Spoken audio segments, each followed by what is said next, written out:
ഇന്നത്തെ കഥയിലേക്ക് എല്ലാവർക്കും സ്വാഗതം. അങ്ങനെ സച്ചി രണ്ടും കൽപ്പിച്ച് സുധിയുടെ താലി അവിടെ നിന്ന് എടുക്കുകയാണ്. അപ്പോൾ എല്ലാവരും ഞെട്ടിത്തരിച്ച് സച്ചിയെ നോക്കി നിൽക്കുകയാണ്. അപ്പോഴേക്കും ചന്ദ്ര ദേഷ്യത്തോടെ വന്നിട്ട് പറഞ്ഞിട്ട്, ഡാ നീ എന്താണ് ഈ കാണിക്കുന്നത്?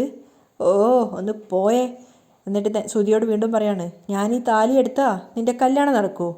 എല്ലാവരും ഷോക്കായിട്ട് നിൽക്കുകയാണ്. ചന്ദ്ര മാത്രമാണ് പ്രതികരിക്കുന്നത്. സച്ചി താലി ഇങ്ങത്താ തരാനാ പറഞ്ഞത്. അവൻ്റെ കയ്യിൽ നിന്ന് തട്ടിയെടുക്കാൻ നോക്കുകയാണ്. അടങ്ങി നിൽക്ക്. അപ്പോഴേക്കും രേവതി ഇടപെടുകയാണ്. എന്താ ഈ കാണിക്കുന്നേ? ഇങ്ങനെയൊന്നും ചെയ്യല്ലേ, താലി കൊടുക്ക്, കല്യാണം നടക്കട്ടെ. അവൾ വേവലാതിയോട് കൂടിയാണ് പറയുന്നത്. അപ്പോൾ സച്ചി സുധിയോട് ചോദിക്കുന്നുണ്ട്, എടാ ഞാൻ ഈ താലി എടുത്ത് ഓടിയാ നിനക്ക് പിറകെ വന്ന് എൻ്റെ പിന്നാലെ ഓടാൻ പറ്റുമോ? കല്യാണം നടക്കുമോ? അപ്പോഴേക്കും സുധി ദേഷ്യത്തോട് പറയുന്നുണ്ട്, സച്ചി കുറേ നേരമായിട്ട് ഞാൻ ക്ഷമിക്കുക നിന്നെ ഞാൻ എന്ന് പറഞ്ഞ് അവിടെ നിന്ന് എഴുന്നേക്കാൻ നോക്കുകയാണ്. അപ്പോഴേക്കും ചന്ദ്ര സുധിയോട് പറയുന്നുണ്ട്, മോനെ വേണ്ട, നീ അവിടെ ഇരിക്ക്.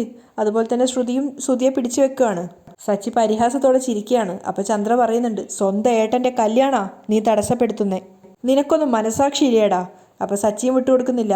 ഇവൻ്റെയും നിങ്ങളുടെയും അടുത്തൊന്നും എനിക്ക് മനസാക്ഷി ഇല്ല. സച്ചി മതി, നിർത്ത്. രവി ഇടപെടുകയാണ്. അച്ഛാ പറഞ്ഞതൊക്കെ തെറ്റായിപ്പോയി എന്ന് പറഞ്ഞ് ഇവർ രേവതിയുടെ അടുത്ത് മാപ്പ് പറയണം. ഇല്ലെങ്കിൽ ഈ കല്യാണം നടക്കില്ല, ഉറപ്പ്. ഞാൻ ഈ താലിയുമായിട്ട് ഇവിടുന്ന് ഓടും. അപ്പോഴേക്കും രേവതി വീണ്ടും ഇടപെടുകയാണ്. ഏയ് വേണ്ട. എന്നിട്ട് അവൾ മണ്ഡപത്തിലേക്ക് കയറി വന്നിട്ട് സച്ചിയോട് സംസാരിക്കുന്നുണ്ട്. എന്താ ഈ കാണിക്കുന്നേ? താലി കൊണ്ടാണോ ഈ കളിക്കുന്നേ? അവൾ സച്ചിയെ ചോദ്യം ചെയ്യാണ്. പക്ഷെ രേവതിയുടെ ചോദ്യത്തിന് മുന്നിൽ മാത്രം സച്ചി തലകുനിച്ച് നിൽക്കുകയാണ്. അവിടെ കൂടി നിന്നവരൊക്കെ രേവതി എന്താ പറയുന്നതെന്ന് കേൾക്കാൻ വേണ്ടി ശ്രദ്ധിക്കുന്നുണ്ടായിരുന്നു. അപ്പോൾ രേവതി ദേഷ്യത്തോടെ സച്ചിയോട് പറയാണ്, ദേവിയുടെ മുന്നിൽ പൂജിച്ച താലിയാണിത്, പവിത്രാണിത്. അതിൻ്റെ മഹത്വം മനസ്സിലാക്കണം. ഒരു പെണ്ണിൻ്റെ കഴുത്തിൽ ജീവിത അവസാനം വരെ കിടക്കേണ്ടതാ. അവളുടെ എല്ലാം ആണത്. അതും എടുത്ത് ഓടും അത്രേ. എന്താ കുട്ടികളി കളിക്കുക? ഒരു പെണ്ണ് അവിടെ ഇരിക്കുന്നേ, അവളെ കരയിപ്പിക്കരുത്. അപ്പം സച്ചി തിരിച്ചു ചോദിക്കുന്നുണ്ട്, നിന്നെ ഇവർ കരയിപ്പിച്ചല്ലോ, അതെനിക്ക് സഹിച്ചില്ല. അത് കേട്ടപ്പോൾ രേവതി ചന്ദ്രയ്ക്ക് നേരെ നോക്കുകയാണ്. എന്നിട്ട് സച്ചിയോട് പറയുന്നുണ്ട്, എനിക്ക് മനസ്സിലാവുന്നുണ്ട് നിങ്ങളെ. ദയവ് ചെയ്ത് മറ്റുള്ളവരുടെ ശാപം വാങ്ങിക്കരുത്. എനിക്ക് വേണ്ടി ഈ കല്യാണം മുടക്കരുത്. ഞാൻ പറയുന്നത് നിങ്ങൾ കേൾക്കില്ലേ?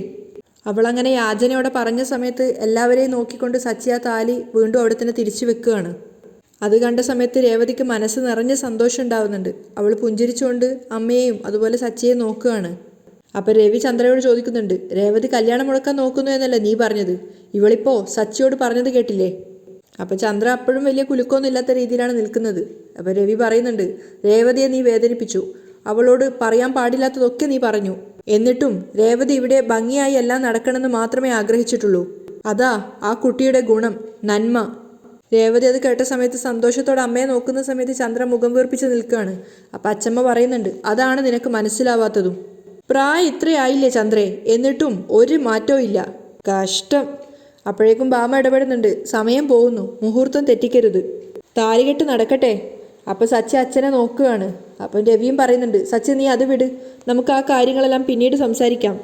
ഇത് നമ്മുടെ ഒരു കുടുംബ വിഷയമാണ്, അതിൽ ശ്രുതി എന്താ പിഴച്ചേ? കല്യാണം നടക്കട്ടെ. അപ്പോഴേക്ക് സച്ചി പറയുന്നുണ്ട്, എല്ലാവരും പറഞ്ഞതുകൊണ്ട് ഞാനിത് വിട്ടു. എന്ത് വേണേലും ചെയ്യ്, ഞാൻ പോവാ. രേവതിക്ക് സ്ഥാനമില്ലാത്ത സ്ഥലത്ത് ഞാനും നിൽക്കുന്നില്ല, വാ എന്ന് പറഞ്ഞുകൊണ്ട് അവളുടെ കൈയും പിടിച്ച് വലിച്ച് പുറത്തേക്ക് ഇറങ്ങുകയാണ്. അപ്പം രവി ഇടയ്ക്ക് കയറുന്നുണ്ട്. അവിടെ നിൽക്ക് സച്ചി, നീ എവിടെ പോവാ? ഈ കല്യാണത്തിന് നിങ്ങൾ രണ്ടുപേരും ഇവിടെ ഉണ്ടായിരിക്കണം. അപ്പം അച്ചമ്മ പറയാണ്, രേവതി ഇവിടെ ഉണ്ടാവരുതെന്നല്ലേ നിന്റെ അമ്മ പറഞ്ഞത്? ഇപ്പോൾ ഞാൻ പറയുന്നു, നിങ്ങൾ രണ്ടുപേരും ഇവിടെ ഉണ്ടാവണം, മുന്നിൽ തന്നെ. അത് കേൾക്കുന്ന സമയത്ത് രേവതി പേടിയോടുകൂടി ചന്ദ്രയെ നോക്കുകയാണ്. അമ്മ പറഞ്ഞത് കേട്ടില്ലേ, ചെല്ല് രണ്ടുപേരും. രവി വീണ്ടും പറയുന്നുണ്ട്. പക്ഷെ പേടിയോടുകൂടിയാണ് രേവതി നിൽക്കുന്നത്. പക്ഷെ താല്പര്യമില്ലാത്ത മട്ടിൽ സച്ചിയും. രേവതി ചന്ദ്രയെ നോക്കുന്ന സമയത്ത് ചന്ദ്ര മുഖം വീർപ്പിച്ച് നിൽക്കുകയാണ്. അച്ഛൻ്റെ വാക്ക് കേട്ട് രേവതി പോകുമ്പോൾ പിന്നാലെ തന്നെ സച്ചിയും മണ്ഡപത്തിലേക്ക് കയറുകയാണ്. അതിന് പിന്നാലെ അച്ഛമ്മയും രവിയും ഒക്കെ. അപ്പം രവി തിരുമേനിയോട് പറയുന്നുണ്ട്, എന്ത് ചെയ്യണമെന്ന് എൻ്റെ മരുമകളോട് പറഞ്ഞാൽ മതി, അവൾ ചെയ്തോളും. അപ്പം ചന്ദ്ര ഇടയ്ക്ക് കയറുകയാണ്. അവളെന്തിനാ ചെയ്യേണ്ട ആവശ്യം? നീ മിണ്ടിപ്പോവരുത്.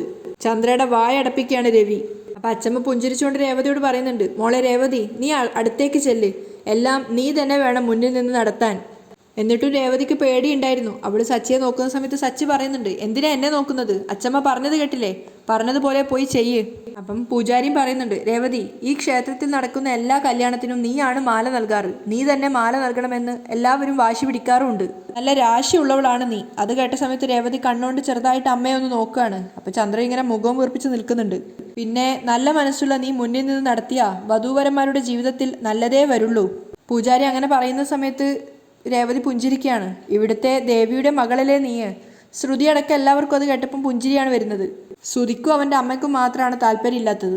രവി വീണ്ടും രേവതിയെ ക്ഷണിക്കുകയാണ്. അപ്പോൾ രേവതി സച്ചിയെ നോക്കുമ്പോൾ സച്ചിയും തലകൊണ്ട് പറയുന്നുണ്ട് പൊയ്ക്കോന്ന്. അപ്പോഴേക്കും ചന്ദ്ര ദേഷ്യത്തോടെ പറയാണ്, താലികെട്ട് നടക്കട്ടെ, സമയമായി. അങ്ങനെ അഗ്നിയെ സാക്ഷി നിർത്തി താലി ശ്രുതിയുടെ കഴുത്തിലേക്ക് ചാർത്തുകയാണ്. എല്ലാ സഹായത്തിനും പിന്നാലെ തന്നെ രേവതി ഉണ്ടായിരുന്നു. എല്ലാവരും മനസ്സ് നിറഞ്ഞ് അനുഗ്രഹിക്കുകയാണ്. താലി കെട്ടിയതിനു ശേഷം ശ്രുതിക്ക് സീമന്തരേഖയെ തൊടാൻ വേണ്ടി സിന്ദൂരം എടുത്തു കൊടുക്കുകയാണ് തിരുമേനി. സിന്ദൂരം തൊട്ടതിനു ശേഷം തിരുമേനി പറയുന്നുണ്ട്, ഇനി ഈ പെണ്ണിൻ്റെ കൈപിടിച്ച് കൊടുത്തോളൂ. അപ്പോൾ ശ്രുതിയുടെ മുഖം വല്ലായ്മയോടെ നിൽക്കുകയാണ്. എല്ലാവരും ഇങ്ങനെ ഷോക്കായ പോലെ നിൽക്കുന്ന സമയത്ത് ചന്ദ്ര പറയുന്നുണ്ട്, തിരുമേനി, ശ്രുതിയുടെ ബന്ധുക്കൾ ആരും വന്നിട്ടില്ല. അത് കേട്ടപ്പോൾ ശ്രുതിയും അദ്ദേഹത്തോട് പറയാണ്, എനിക്കങ്ങനെ ആരുമില്ല തിരുമേനി, എനിക്ക് ഞാൻ മാത്രമേ ഉള്ളൂ.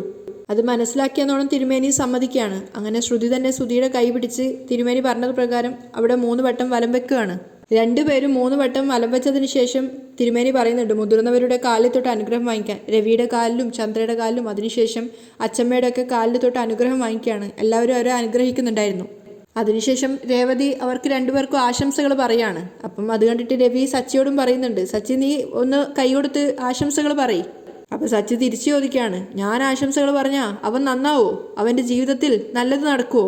ഇത്രയും കാലം അച്ഛൻ തലകുത്തി മറിഞ്ഞു നോക്കിയിട്ട് അവൻ നന്നായിട്ടില്ല, പിന്നെയല്ലേ ആ പെണ്ണിനോട് വേണമെങ്കിൽ ഓൾ ദ ബെസ്റ്റ് പറയാം. അവരിവൻ്റെ കൂടെയല്ലേ ജീവിക്കാൻ പോകുന്നത്, കട്ടപ്പോക. അപ്പം രവി പറയുന്നുണ്ട്, സച്ചി പറയുന്നത് കേൾക്ക്, ഓൾ ദ ബെസ്റ്റ് പറയും.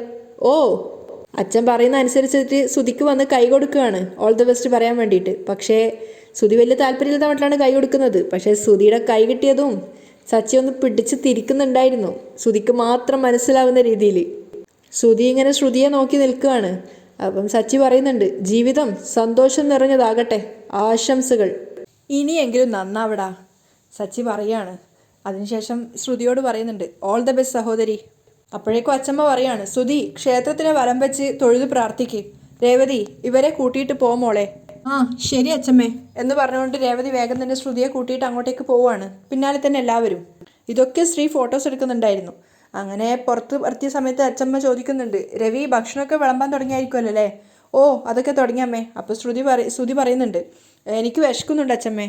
ഓ ഇവൻ്റെ ഒരു കാര്യം, തൊഴുതതിന് ശേഷം കഴിക്കാം, ക്ഷമിക്ക്. അങ്ങനെ എല്ലാവരും പോവുകയാണ് അവിടുന്ന്. പിന്നാലെയാണ് സച്ചിയും രേവതി അതുപോലെ രേവതിയുടെ വീട്ടുകാരൊക്കെ ഉള്ളത്. അപ്പോൾ അച്ചമ്മ ചോദിക്കുന്നുണ്ട്, രണ്ടുപേരും എന്താ പിറകെ മാറി നടക്കുന്നേ? നിങ്ങൾ വേണ്ടേ ഇവരെ കൂട്ടിക്കൊണ്ടു പോകാനൊക്കെ? അപ്പോൾ സച്ചി പറയുന്നുണ്ട്, ഞങ്ങളെന്താ ടൂറിസ്റ്റ് ഗൈഡുകളാണോ ഇവരെ കൂട്ടിക്കൊണ്ടു പോവാൻ? ശ്രീകോവിൽ എവിടെയാണെന്ന് ഇവർക്കറിയില്ലേ? അപ്പം അച്ചമ്മ പറയുന്നുണ്ട്, പറഞ്ഞതങ്ങ് അനുസരിച്ചാൽ മതി. ഓ ആയിക്കോട്ടെ എന്ന് പറഞ്ഞ അച്ചമ്മയുടെ വാക്ക് കേട്ടിട്ട് മുന്നിൽ തന്നെ അവരുടെ കൂടെ പോവാണ്. കുറച്ച് നടന്നപ്പോൾ ശ്രുതി അറിയാതെ ശ്രുതിയുടെ ദേഹം കൊണ്ട് സച്ചിയുടെ മേത്ത് തട്ടുകയാണ്. അപ്പോൾ സച്ചി ദേഷ്യത്തോട് ചോദിക്കുന്നുണ്ട്, നീ എന്തിനാണ് എന്നെ തട്ടി നടക്കുന്നത്? എന്നെ തള്ളിയിടാൻ നോക്കുകയാണോ? അത് ഈ ജന്മത്തിൽ നടക്കില്ല. അപ്പോഴേക്കും രവി പറയുന്നുണ്ട്, സച്ചി മതി നിർത്ത്. അങ്ങനെ കൂടുതൽ പ്രശ്നം ഉണ്ടാക്കാതെ പിന്നെ നടക്കുകയാണ്.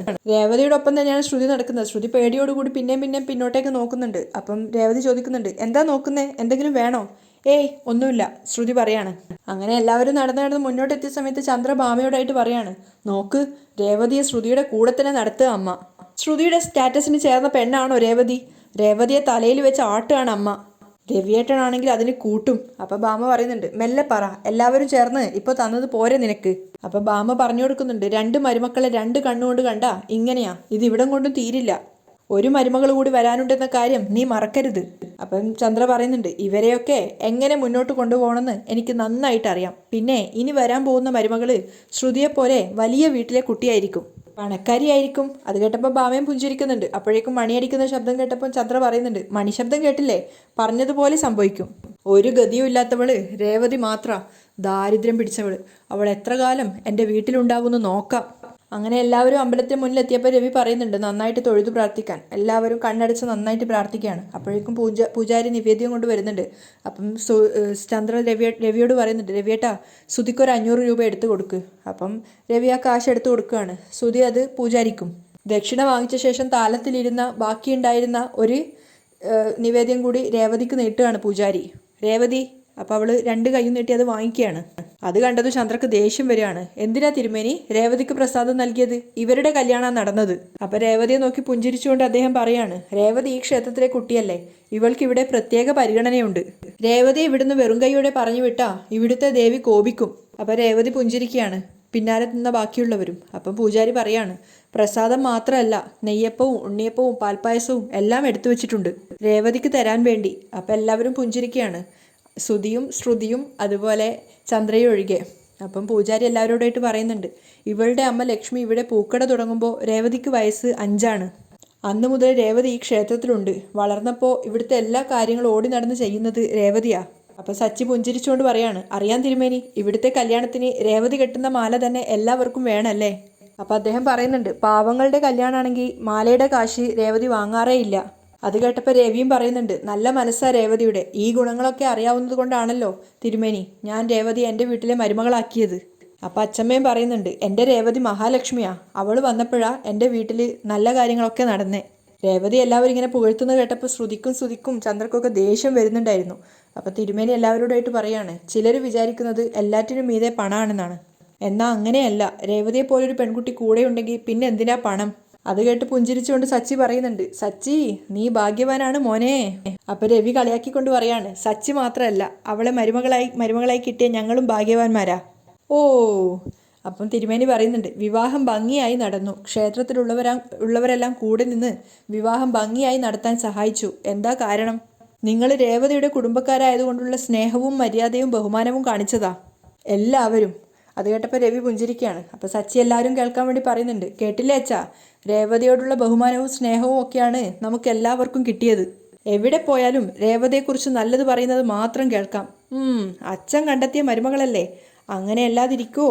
ഇപ്പം ചിലർക്കൊക്കെ മനസ്സിലായി എന്ന് വിചാരിക്കുന്നു. ചന്ദ്രയെ നോക്കിക്കൊണ്ടുകൊണ്ട് പറയുന്നത്. പക്ഷെ ചന്ദ്ര പുല്ല് വില കൊടുക്കുകയാണ്. വാ മക്കളെ പോവാം, ശ്രുതിയോടും പറയാണ്.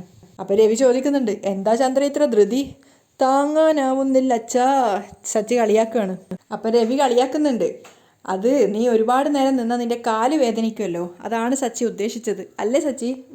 അല്ലല്ല, സച്ചി പറയുന്നുണ്ട്. അപ്പോൾ അതൊന്നും മൈൻഡാക്കാതെ ചന്ദ്ര പിന്നെ വേഗം പോവാം മക്കളെ ഭക്ഷണം കഴിക്കാൻ എന്ന് പറഞ്ഞുകൊണ്ട് അവരെ വിളിച്ചുകൊണ്ട് അവിടുന്ന് പോവുകയാണ്. അതിനുശേഷം രേവതി തിരുമേനിയോട് യാത്ര ചോദിക്കുകയാണ്. അപ്പം തിരുമേനി പറയുന്നുണ്ട്, ചെല്ല്, നിങ്ങൾക്ക് രണ്ടുപേർക്കും എപ്പോഴും നല്ലതേ വരൂ, ദൈവം നിങ്ങളുടെ കൂടെയുണ്ട്. ഒന്നുകൂടെ ദേവിയെ തൊഴുതു പ്രാർത്ഥിച്ച ശേഷം സച്ചിക്കൊപ്പം രേവതിയും പോവുകയാണ്. പക്ഷെ ലക്ഷ്മിയും മക്കളും അവിടെ തന്നെ നിൽക്കുന്നുണ്ട്.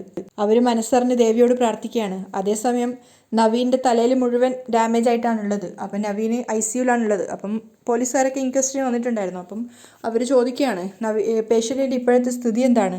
അപ്പോൾ ഡോക്ടർ പറയുന്നുണ്ട്, ഇവിടെ കൊണ്ടുവന്നപ്പോഴുള്ള അതേ അവസ്ഥയിൽ തന്നെയാണ് ഇപ്പോഴും, ബോധം വന്നിട്ടില്ല. ഒരു 12 മണിക്കൂറെങ്കിലും കഴിഞ്ഞ് എന്തെങ്കിലും പറയാൻ പറ്റൂ. തലയിൽ ഇൻറ്റേർണൽ ബ്ലീഡിംഗ് ഉണ്ട്, കുറച്ച് സീരിയസാ. ശരി ഡോക്ടർ, എന്തെങ്കിലും ഇമ്പ്രൂവ്മെൻ്റ് ഉണ്ടെങ്കിൽ അറിയിക്കണം. പോലീസുകാർ പുറത്തേക്ക് വരികയാണ്. എന്നിട്ട് കോൺസ്റ്റബിളിനോട് SI ചോദിക്കുന്നുണ്ട്, അയാളെക്കുറിച്ച് എന്തെങ്കിലും ഡീറ്റെയിൽസ് കിട്ടിയോ? ഇല്ല സർ, ID കാർഡൊന്നും കയ്യിലുണ്ടായിരുന്നില്ല. പിന്നെ കയ്യിലുണ്ടായിരുന്ന ഫോണാണെങ്കിൽ ആക്സിഡൻറ്റിൽ തകരാറുമായി. അതിൽ നിന്ന് എന്തെങ്കിലും ഡീറ്റെയിൽസ് കിട്ടുമെന്ന് നോക്കുന്നുണ്ട്. എങ്ങനെ ആക്സിഡൻറ്റ് ഉണ്ടായതെന്ന് അറിയാമോ? അറിയാം. ആക്സിഡന്റ് നടന്ന സ്ഥലത്ത് നിന്നും CCTV ഫുട്ടേജ് കിട്ടിയിട്ടുണ്ട്. കൃഷ്ണനഗറിലുള്ള മെയിൻ സ്ഥലത്ത് നിന്നാണ് ആക്സിഡന്റ് നടന്നത്. അവിടെ വെച്ച് ഇയാളും മറ്റൊരാളും തമ്മിൽ നല്ലൊരു അടിപിടി നടന്നിട്ടുണ്ടായിരുന്നു. ഇയാളെ നന്നായിട്ട് ഉപദ്രവിച്ചിട്ടുണ്ട്. അപ്പം SI ചോദിക്കുന്നുണ്ട്, അയാൾ കാരണമാണോ ഇയാൾക്ക് ആക്സിഡന്റ് ഉണ്ടായത്? അല്ല സാർ, ആക്സിഡന്റുമായിട്ട് അയാൾക്ക് യാതൊരു ബന്ധവും ഇല്ല. അയാളൊരു കാർ ഡ്രൈവറാ. അയാളുടെ കാറിലാണ് ഇയാൾ സഞ്ചരിച്ചിരുന്നത്. പെട്ടെന്ന് കാറ് നിർത്തി കാറിൽ നിന്ന് ഇയാൾ വലിച്ചിറക്കി മർദ്ദിക്കുകയായിരുന്നു. അവർ തമ്മിൽ എന്തെങ്കിലും പ്രശ്നം? SI ചോദിക്കുകയാണ്. അവർക്ക് തമ്മിൽ എന്താ പ്രശ്നം എന്നറിയില്ല. അയാളിൽ നിന്ന് രക്ഷപ്പെടാൻ ഇയാൾ ഓടിയതാ. ശ്രദ്ധിക്കാതെ റോഡ് ക്രോസ് ചെയ്തപ്പോൾ ഒരു വാഹനം വന്നിടിച്ചതാ. അതിനുശേഷം സച്ചി നവീനെ തല്ലിയതും അതിനുശേഷം നവീൻ സച്ചിയുടെ അടുത്ത് നിന്ന് ഓടി രക്ഷപ്പെട്ടതൊക്കെയാണ് കാണിക്കുന്നത്.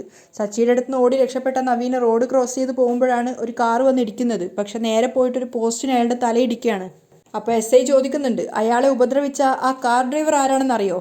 ആ കാർ നമ്പർ വെച്ച് അന്വേഷിച്ചിരുന്നു. കോൺസ്റ്റബിൾ പറയുന്നുണ്ട്, ഒരു ഫിനാൻസ് കമ്പനിയുടെ കാറ് വാടകയ്ക്ക് ഓടിക്കും അയാൾ. ഓ, അയാളുടെ പേര് സച്ചി എന്നാ കോൺസ്റ്റബിൾ പറയുന്ന സമയത്ത് SI ഇങ്ങനെ സംശയത്തോടു കൂടി നോക്കുകയാണ്. അവിടെയാണ് ഇന്നത്തെ എപ്പിസോഡ് വൈൻഡപ്പ് ചെയ്യുന്നത്.